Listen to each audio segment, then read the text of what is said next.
Hi, I'm Kate. I'm a dog trainer and animal kinesiologist, and today I'm going to show you how to teach your dog the trick spin. Spinning. Yes. Good girl. I really like spin. It's a fun, light-hearted behavior to teach your animal, and it's also for dogs something that they generally really love to do because it uses movement and it's not a stationary behavior, which is often harder for dogs. A couple of things to do before you start this training: have a place where it's fairly nice and quiet and that you don't have too many distractions. That might be in the backyard, or it might be in a room in your house. Pick a place where you can set your dog up for success and you're not going to be interrupted too much. After you've picked a nice quiet place to do this training, find food that your dog is really motivated to work for. Today I have some chicken and I also have some sausage, so these are treats that my dogs really love. Pick your dog's favorite treat and we have more of a chance to get them motivated and engaged in this behavior. Lastly is to have a treat bag or even just some deep pockets where you can put your treats in so that we can quickly take them out and reward when the behavior has been successful. So if you've got those things in place, let's practice without our dogs. Now this might sound a bit silly, but often when we are training something new, it's often new for us as well. And if we're not quite sure which steps are next, we can get halfway through the training and find it a bit confusing about what we're doing, and then the dog finds it confusing as well. So I'm going to run you through how to train this without your dog, and then we're going to bring the dog in and also train with them. So when I'm teaching spin, we need to think about the direction in which the dog is turning. They're going to be making a circle, and we need to know which direction to show them to go in. And an easy way when we're teaching spin is to think about the top of the S in spin, and it's right to left, or it's my right to left, and we're going to be teaching them to go in that direction. This can be handy because I've taught Astra how to spin, and then I actually forget which direction I've taught her in, and I actually have to ask her. So think about the top of the S, it's your right to the left, and that's the way we're going to be guiding our dogs to do this circle. So taking your treat, I like to put it between my 2 fingers and my thumb, and we want to put it at the level of the dog's nose just to make this really easy for them. So I'm going to be putting it on my right side, and I'm going to be making a nice big slow circle around, and when I get to my left side I want to say my yes cue, yes, and then I'm going to be giving them my treat. Really important that we say a marker word because we want to make sure that they understand why they're getting the treat. So when they've done that arc around, we're going to say the yes, yes, and then we're going to present the treat. If your dog struggles to do the full circle around, that's okay. We can just break the circle down into maybe a quarter or a half circle, and when we get to that point, then we say our yes and then we give them the treat.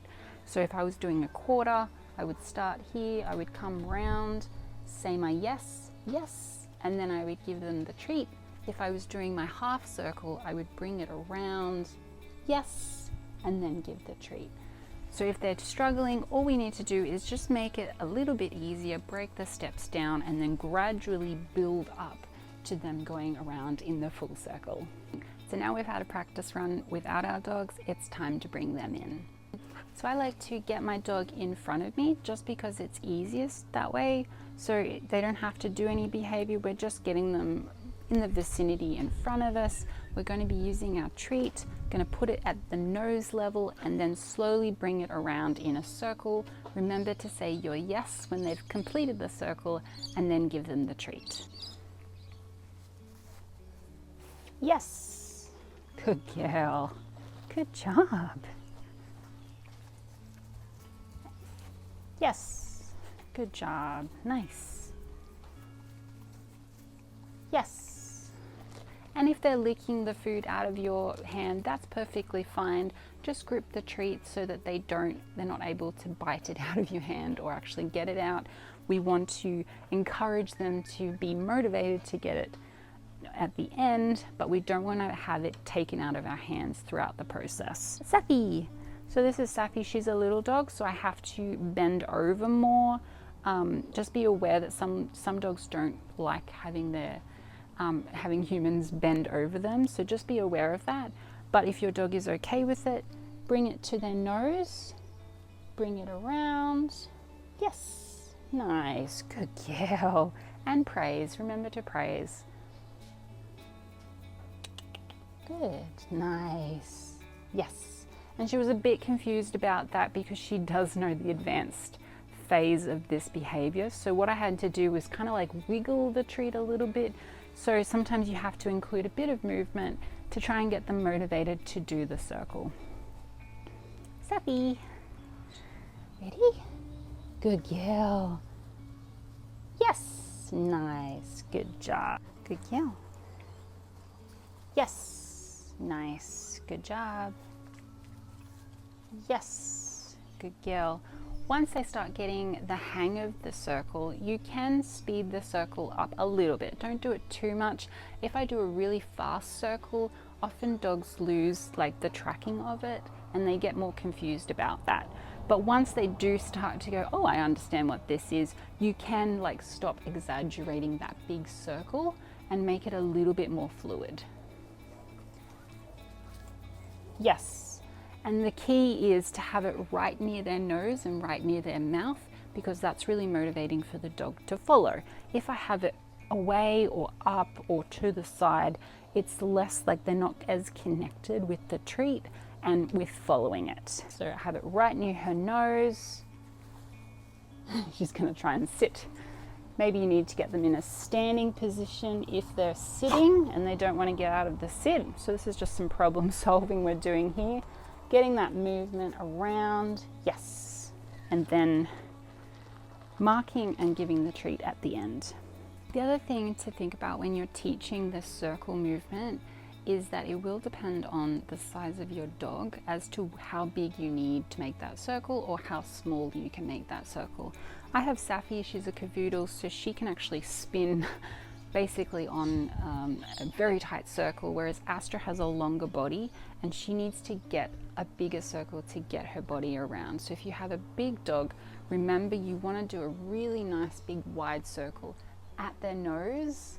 Sometimes it's hard, like a hand might come up at this point, but you want to try and make that circle really wide at their face height so that they can get their body to move around the circle.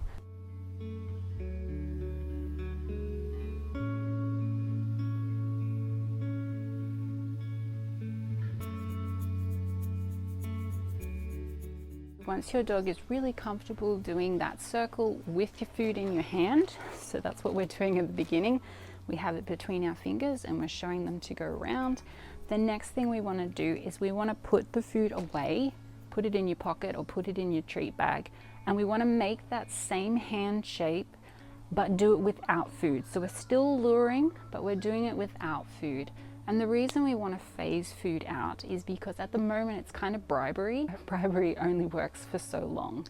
So we want to phase it out so that they don't become reliant on us always having food in our hand for us to motivate them to do something. We want to actually have them follow our hand, even though there's no food in sight. So I have my fingers like I had the treat. Yes. And when I get to the yes, I just produce the food out of my treat bag or out of my pocket. So I'll show you that again. No food. Yes.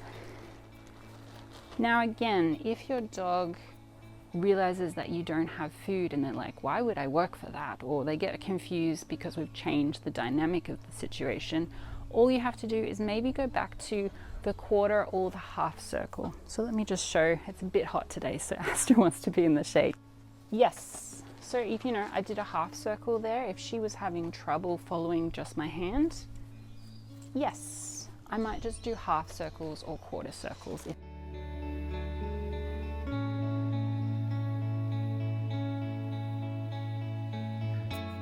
So once your dog is very easily following your hand without food in it, and you're able to get round to that full circle, we want to start making this a little bit more challenging for them so that they progress into this behavior. And we want to first start by adding our verbal cue. And I like to do this by adding the verbal cue of spin, so me saying spin as the behavior is happening.